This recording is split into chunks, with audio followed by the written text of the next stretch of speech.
واغفر لنا ما مضى يا واسع الكرم اللهم صل وسلم دائما ابدا على حبيبك خير الخلق كلهم مختصر حمد و صلاۃ کے بعد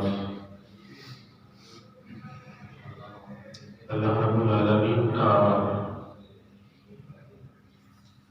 بے پناہ احسان عظیم ہے جس بار کے کائنات نے ہمیں اشرف المخلوقات انسان پیدا فرمایا اور اپنے حبیب مکرم نبی رحمت احمد مجتبی محمد مصطفیٰ صلی اللہ علیہ وسلم کی امت سے پیدا فرمایا۔ جمعۃ المبارک کی مبارک ساعتوں میں ہماری آج کی گفتگو کا عنوان ہے اسلام سے قبل اور آج ادیان باطلہ میں عورت کا مقام اور اسلام میں عورت کا کیا مقام ہے۔ قرآن حکیم نے بنی اسرائیل کے ایک شخص کا ذکر کیا جس کا نام بلعام تھا۔ یہ وہ شخص تھا جو مستجاب الدعوات تھا۔ اللہ تعالیٰ نے اس کو اس نعمت سے نوازا تھا کہ یہ جو بھی اللہ کی بارگاہ میں دعا کرتا اللہ تعالیٰ اس دعا کو قبول کرتا۔ ہوا یوں کہ حضرت موسیٰ علیہ السلام کی فوج جب شہروں کو فتح کرتی ہوئی بلم برور کے شہر کے قریب پہنچی تو چونکہ یہ لوگ کافر تھے بادشاہ نے بلم برور سے کہا کہ تو حضرت موسیٰ علیہ السلام اور ان کی فوج کے بارے میں بد دعا کر۔ اس نے کہا یہ کیسے ہو سکتا ہے، میرا اور ان کا دین ایک ہے، میں تو اس طرح نہیں کروں گا۔ انہوں نے بڑی کوشش کی، پھر انہیں پتا چلا کہ اس کو اپنی بیوی سے بڑا پیار ہے۔ اس کی بیوی کے پاس تحفے طائف بے شمار دولت لے کر گئے اور اس کی بیوی کو منایا اور کہا کہ اس سے کہو کہ وہ اپنے آس پاس کے لوگوں پہ رحم کرے اور موسیٰ علیہ السلام اور ان کی فوج کے لیے بد دعا کرے ورنہ ہم سب مارے جائیں گے۔ اگر بیوی مان گئی، اس نے کوشش کی تو بلم برور جو تھا وہ بھی مان گیا۔ اب وہ اپنی گھوڑی پہ سوار ہوا، جہاں وہ جا کر عبادت کرتا تھا، جہاں وہ جا کر دعائیں کرتا تھا، اس طرف اس نے اپنی گدی کو چلانا شروع کیا تو اس کی گدی جو تھی وہ اس نے آگے جانے سے انکار کر دیا۔ اس نے گدی کو مارا، اللہ تعالیٰ نے اس گدی کو زبان گوئی عطا کی اور اس نے بول کر کہا کہ تو کدھر جا رہا ہے؟ تو مجھے اس طرف لے جانے کی کوشش کرتا ہے اور آگے فرشتے جو ہیں وہ مجھے جانے نہیں دیتے، اور تجھے سمجھ نہیں آ رہی کہ گلی سے اترا، اس نے پیدل چلنا شروع کر دیا۔ وہاں پر پہاڑی کے اوپر پہنچ کر جب یہ حضرت موسیٰ علیہ السلام اور اہل ایمان جو تھے ان کے لیے بد دعا کرتا تو اس کی زبان پھسل جاتی ہے، بجائے ان کے لیے بد دعا کرنے کے اس کی زبان سے اپنی قوم کے لیے بد دعا نکلتی ہے۔ اور حضرت موسیٰ علیہ السلام اور ان کی قوم کے لیے اس کی زبان سے دعا نکلتی ہے۔ لوگ جو ساتھ تھے انہوں نے کہا تو کیا کر رہا ہے، تجھے کس کام کے لیے لے کے آئے ہیں اور تو انہی کے حق میں دعائیں کر رہا ہے اور ہمارے حق میں بد دعا کر رہا ہے۔ اس نے کہا کہ یہ زبان میرے کنٹرول میں نہیں ہے، یہاں تک کہ اس کی زبان اس کے منہ سے نکل کر اس کے سینے تک آ گئی۔ اس نے کہا کہ میری آخرت بھی برباد ہو گئی، میری دنیا بھی برباد ہو گئی، لہذا اب کیا کیا جائے؟ اب حیلے اور مکر کے علاوہ اور کچھ نہیں ہو سکتا۔ انہوں نے پوچھا وہ کیا ہے؟ اس نے کہا کہ اس طرح کرو، اپنی عورتوں کو بنا سگار کر بنی اسرائیل کا جو لشکر ہے اس میں بھیج دو، اور اپنی عورتوں سے کہو کہ وہ نہایت حسین و جمیل بن کر بنی اسرائیل والوں کے پاس جائیں اور وہ ان سے جو مطالبہ کریں ان کے مطالبے کو پورا کر دیں۔ اب انہوں نے کیا کیا؟ اپنی حسین و جمیل عورتوں کو اکٹھا کیا، ان کو مختصر سا لباس پہنا کر بناؤ سنگار کر کے بنی اسرائیل والوں کے پاس بھیجا۔ اب وہ عورتیں جب وہاں پہ آئیں تو ایک بنی اسرائیل کے سامنے سے ایک حسین و جمیل عورت کا گزر ہوا، اس نے اس کو پکڑ کر حضرت موسیٰ علیہ السلام کے پاس لے گیا اور کہنے لگا کہ آپ اس عورت کو میرے اوپر حرام ہونے کا فتویٰ دیتے ہیں، لیکن یہ میرے بس کی بات نہیں ہے۔ وہ اس کو اپنے حجرے میں لے گیا اور حجرے میں لے جا کر اس کے ساتھ زنا کیا۔ جیسے ہی اس نے اس عورت کے ساتھ زنا کیا، اللہ تعالیٰ نے بنی اسرائیل والوں پہ طاعون کی بیماری کو مسلط کر دیا۔ وہ طاعون کی بیماری ان کے اوپر مسلط ہو گئی۔ اب ہونا کیا تھا؟ حضرت موسیٰ علیہ السلام کے جو بشیر تھے وہ وہاں پہ موجود نہیں تھے۔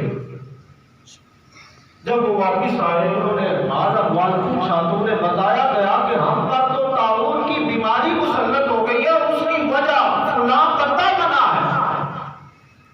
وہ گئے، اپنا خنجر نکالا، ان دونوں کو کے کمرے میں پہنچے، دیکھا وہ زنا کر رہے تھے۔ وہاں سے انہیں پکڑ کر حضرت موسیٰ علیہ السلام کے پاس لایا گیا اور لا کر اسی خنجر کے ساتھ ان دونوں کو قتل کر دیا گیا۔ جیسے ہی ان کو قتل کیا، اللہ تعالیٰ کی بارگاہ میں التجا کی، مالک کو بولا یہ مجرم ہیں، ان کی یہی سزا ہے۔ ادھر جیسے ہی ان کو قتل کر دیا گیا، اللہ تعالیٰ نے ان سے طاعون کی بیماری کو دور فرما دیا۔ اب اس طاعون کی بیماری میں کم از کم 70,000 بندہ جو تھا وہ طاعون کی بیماری میں مبتلا ہو چکا ہے۔ سبب کیا بنا؟ سبب وہ بےہودہ عورت بنی بناؤ سنگار کر کے بنی اسرائیل والوں میں داخل ہوئی تھی. سبب وہ عورت بنی جس کے ساتھ اس مرد نے زنا کیا تھا. آپ نے دیکھا ہوگا کہ پچھلے سال 8 مارچ کو عورتوں نے عورت مارچ نکالا، میرا جسم میری مرضی. اس سال بھی انہوں نے حد کر دیا. پچھلے سال جب وہ نکلی تھی تو اسی وقت پوری دنیا میں کورونا جیسی وبا نے تباہی مچا دی تھی. اس سال بھی جب وہ 8 مارچ کو نکلی ہے تو اسی وائرس میں پہلے سے زیادہ جو ہے وہ لوگوں کی موتیں ہوئی ہیں اور یہ بیماری جو ہے وہ زیادہ پھیلی ہے. میرا جسم میری مرضی کا نعرہ لگانے والی وہ عورتیں آزادی کے نام پر غیروں کے ٹکڑوں پہ پلنے والی وہ چند بے حیا عورتیں جنہوں نے اس بات کو حد کر دیا کہ اللہ تعالیٰ کی ذات کو بھی نہیں چھوڑا. سرکار دو عالم رحمت للعالمین آقا صلی اللہ علیہ وسلم کا نام لے کر اولیاء کاملین کا نام لے کر وہ پکار کر اسلامی جمہوریہ پاکستان میں وہ گستاخی کر رہی تھی مگر انہیں کوئی پوچھنے والا نہیں تھا. ان عورتوں سے پوچھو کیا تم نے اپنی تاریخ کو پڑھا ہے؟ تجھے اپنی تاریخ یاد ہے کہ تو وہ عورت تھی کہ عیسائیت میں عیسائی مذہب میں جس کو اپنی لعنت کا مستحق سمجھا جاتا تھا. عیسائی مذہب میں عورت کو اپنی لعنت کا مستحق سمجھا جاتا تھا. ہندو مذہب میں عورت کو نحوست سمجھا جاتا تھا اور جو جس کا خامد مر جاتا تھا جب اس کے خامد کو زندہ جلایا جاتا تھا اس کے مردہ خامد کو جب جلایا جاتا تھا تو اس کے مردہ خامد کے ساتھ اس کی زندہ بیوی کو بھی جلا دیا جاتا تھا اور کہا جاتا تھا اس کا خامد مر گیا ہے اب اسے جینے کا کوئی حق نہیں ہے. رومی تہذیب کے اندر عورت کو مجلس میں بات کرنے کی جرأت نہیں ہوتی تھی. یونانی تہذیب میں عورت کو شیطان سے بھی بدتر سمجھا جاتا تھا. یہودیت میں عورت کو مجبور سمجھا جاتا تھا، مظلوم سمجھا جاتا تھا، اس پر ظلم کیے جاتے تھے. اور عرب کی تو یہ حالت تھی کہ جب کسی کا باپ مر جاتا اور بیٹوں میں مال وراثت کو تقسیم کیا جاتا، کسی بیٹے کے حصے میں کاروبار آتا، کسی کے حصے میں جائیداد آتی، کسی کے حصے میں کچھ آتا. ایک بیٹے کے حصے میں ماں بھی آتی تھی. جس بیٹے کے حصے میں ماں آتی اگر وہ چاہتا تو اپنی ماں کو نوکرانی بنا کر اپنے ہی گھر میں رکھ لیتا. اگر وہ چاہتا تو اپنی ماں کو منڈی میں بیچ کر پیسے وصول کر دیا کرتا تھا. اور عرب کے ہاں کسی کے ہاں اگر بیٹی پیدا ہوتی تو وہ اپنے آپ کو دنیا کا سب سے ذلیل بندہ سمجھتا اور لوگوں سے منہ چھپاتا پھرتا کہ کوئی اس کو یہ نہ کہے کہ کسی بیٹی کا باپ ہے. قرآن کہتا ہے کہ یتبارا من القوم من سوء ما بشر به ایمسکہ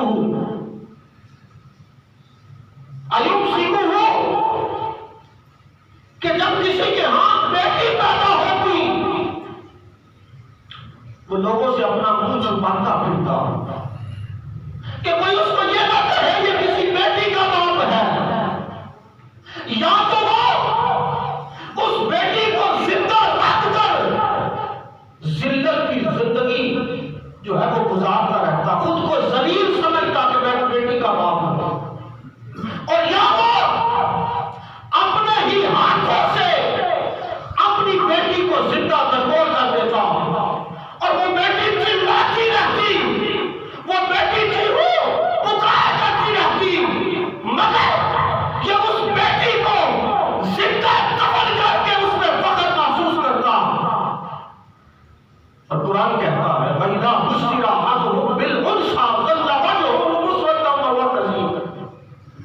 کہ جب ان کو کسی بیٹی کی بشارت دی جاتی ہے تو ان کے چہرے سیاہ ہو جاتے ہیں، ان کے چہروں کی رنگت بدل جاتی ہے۔ ارے اپنی تعریف تجھے تو باپ اپنے ہاتھوں سے زندہ درگور کرتا تھا، تیرے آنے پہ تیرے باپ کا چہرہ سیاہ ہو جاتا تھا۔ اپنی تاریخ کا مطالعہ کر، اگر تم ماں ہوتی تو تجھے منڈیوں میں بیچا جاتا تھا، تجھے نوکرانی بنا کر کھائے میں رکھا جاتا تھا۔ اگر تم بیوی ہوتی تجھے اپنی پاؤں کی جوتی سمجھا جاتا تھا۔ اسلام نے تجھے کیا مقام عطا کیا ہے، اسلام نے تجھے کیا عزت عطا کی ہے کہ وہ لوگ جو ماں کو منڈیوں میں بیچا کرتے تھے، وہ لوگ جو اپنی بیٹیوں کو زندہ درگور کرتے تھے، میرے محبوب علیہ السلام کی عادت ہوتی ہے۔ حضور نے لوگوں کو بتایا، لوگوں یہ مائیں منڈیوں میں بیچنے کے قابل نہیں، یہ بیٹیاں زندہ درگور کرنے کے قابل نہیں۔ آپ مجھ سے سنو، ماں کا مقام کیا ہے؟ الجنت تحت اقدام الامہات، اللہ نے جنت کو ماں کے قدموں کے نیچے رکھ دیا ہے۔ ارے وہ جس ماں کو پاؤں کی جوتی سمجھا جاتا تھا، وہ مرد جو تجھے اپنی پاؤں کی جوتی سمجھتا تھا، امام الانبیاء نے تجھے یہ مقام عطا کیا کہ وہ جو ساتوں آسمانوں کے اوپر جنت ہے، اس جنت کو پھینک کر تیرے قدموں میں رکھ دیا ہے۔ تجھے کیا پتا بیٹی کا مقام کیا ہے؟ میرے محبوب علیہ السلام نے بیٹی کو وہ مقام عطا کیا۔ آقا فرماتی ہے جس گھر میں بیٹی پیدا ہوتی ہے اس گھر میں خدا کی رحمتوں کا نزول ہوتا ہے، اور حضور نے بیٹی کو وہ مقام عطا کیا۔ آئیے سنیے گا کہ وہ لوگ جو بیٹی کا نام سن کر جن کے چہروں کی رنگت بدل جاتی تھی، میرے آقا کونین رحمت للعالمین نے اس بیٹی کو وہ مقام عطا کیا۔ فرمایا عورت کے بابرکت ہونے کی علامت یہ ہے کہ وہ پہلے لڑکی جنے۔ عورت کے بابرکت ہونے کی علامت یہ ہے کہ وہ پہلے لڑکی جنے۔ اور قرآن کی آیت کہتی ہے یہاں پر من یشاء اناسا ویہب من یشاء الذکور، کہ اللہ جسے چاہتا ہے لڑکیاں دیتا ہے، اللہ جسے چاہتا ہے لڑکے دیتا ہے۔ تو یہاں پر قرآن نے جب اس مضمون کو بیان کیا ہے تو قرآن نے بھی پہلے لڑکیوں کا ذکر کیا ہے، یہاں لمن یشاء اناسا۔ اور میرے کریم آقا صلی اللہ علیہ وسلم نے تجھے وہ عزت عطا کی ہے۔ حضور نے فرمایا جس کے ہاں لڑکیاں پیدا ہوں اور اس نے ان کی نیک تربیت کی ہو، آقا فرماتی ہے قیامت میں اس کی لڑکیاں اس کے لیے جہنم کا پردہ بن جائے گی۔ جس کے ہاں لڑکیاں پیدا ہوں اور اس نے اپنی لڑکیوں کی نیک تربیت کی ہو، آقا فرماتے ہیں یہ لڑکیاں قیامت کے دن اس کے لیے جہنم کے سامنے پردہ بن جائے گی۔ اور آپ میرے محبوب علیہ السلام نے ارشاد فرمایا، آقا فرماتے ہیں میں نے اپنے رب سے اولاد کے لیے دعا مانگی، اس اولاد کے لیے جس میں محنت اور مشقت نہ ہو، تو اللہ تعالیٰ نے مجھے بیٹیاں عطا کی ہیں۔ اللہ تعالیٰ نے مجھے بیٹیاں عطا کی ہے۔ اور آقا فرماتے ہیں، آقا نے فرمایا لڑکیوں سے کراہت نہ کرو، اس لیے کہ میں بھی متعدد لڑکیوں کا باپ ہوں، میں بھی متعدد لڑکیوں کا باپ ہوں کہ اللہ نے اپنے حبیب کو 4 بیٹیاں عطا کی۔ محبوب دو عالم صلی اللہ علیہ وسلم نے اس دور میں جس دور میں لوگ اپنی بیٹیوں کو زندہ درگور کرتے تھے، حضور نے اس دور میں فرمایا اور میں لوگوں سنو میری بیٹی فاطمہ میرے جگر کا ٹکڑا ہے۔ اور یہ مقام، یہ شان، یہ عظمت کس نے عطا کی ہے؟ آمینہ کے لال نے عطا کی ہے۔ پتہ نہیں آج کس حق کی وہ بات کرتی ہے، کس آزادی کی وہ بات کرتی ہے۔ اسلام نے ہمیں آزادی نہیں دی۔ اگر تو یورپ والی آزادی چاہتی ہے تو یورپ کی عورت کو تو یہی نہیں پتا ہوتا کہ اس کے پیٹ میں جو بچہ ہے اس کا باپ کون ہے، اسے تو یہی نہیں پتا ہوتا۔ اور تو مغرب کے چند جگہوں پر اسلامی ملک میں آزادی کی بات کرتی ہے اور تجھے کوئی پوچھنے والا نہیں۔ ارے نبو سے رسالت کی بات ہو، نبو سے رسالت کے لیے اگر اس شاہکان رسول سڑکوں پہ نکل آئے تو ہماری حکومت انہیں پکڑ کے جیل میں ڈال دے، اور یہ بغیرت قسم کی عورتیں سارے بازار اللہ اور اس کے رسول صلی اللہ علیہ وسلم کی توہین کرے، انہیں کوئی پوچھنے والا نہ ہو۔ اسلامی جمہوریہ پاکستان ہے، ہمیں غور کرنا چاہیے کہ ہم کدھر جا رہے ہیں۔ قرآن کہتا ہے کہ وہ جو مستجاب الدعوات تھا، اس نے جب حضرت موسیٰ علیہ السلام کے خلاف بددعا کی تو اللہ تعالیٰ نے اس کی زبان کو اس کے سینے تک نکال دیا، فرمایا فَمَثَلُ كَمَثَلِ الْكَلْبِ، اس کی مثال کتے کی طرح ہے۔ اس نے کہا تھا کہ اگر چاہتے ہو کہ تمہیں شکست نہ ہو، مسلمانوں کو فتح نہ ہو، تو پھر اس طرح کرو، اپنی عورتوں کو بنا سنگار کر، انہیں مخصوص لباس پہنا کر، انہیں بنا سنگار کر مسلمانوں کے مجمع میں بھیجو، اور جب ایک مسلمان نے اس بےہودہ عورت کے ساتھ زنا کیا تو اللہ تعالیٰ نے ان پر طاعون کی بیماری کو مسلط کر دیا، اور اس بیماری نے اگر پوری دنیا کو ہلا کے رکھ دیا ہے تو سوچنے کی بات ہے کہ اس کا سبب 8 مارچ والی بے حیا عورتیں تو نہیں ہیں۔ اللہ تعالیٰ ہمیں سمجھنے کی توفیق عطا فرمائے، اللہ تعالیٰ ہمیں اس پر عمل